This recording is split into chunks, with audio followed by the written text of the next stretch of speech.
Това е упражнение за ротаторния маншон. За целта искаме да използваме или ето такъв ластик, или ластик от този тип. Няма значение кой ще използваме. Аз съм закачил този.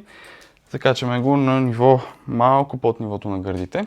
След което хващаме и двете дръжки. В случая хващаме и двете дръжки, за да съм по-стабилен и да не се изплъзне еластика. Ако използвам другия еластик, ще го хвана само с активната ръка.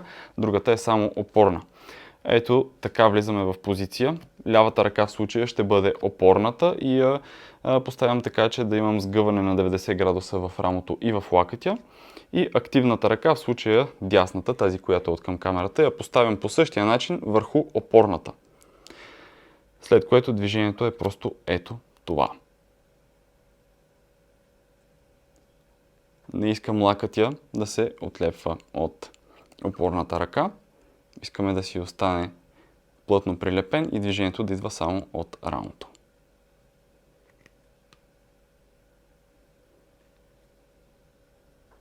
Изпълняваме го бавно и контролирано. Даже може да правим и лека пауза в тази позиция. Ето тук.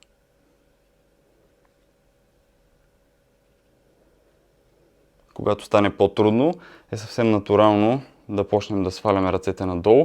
Трябва да сме осъзнати за това и ако се усетим, че почваме да ги спускаме надолу, да ги вдигнем обратно в начална позиция.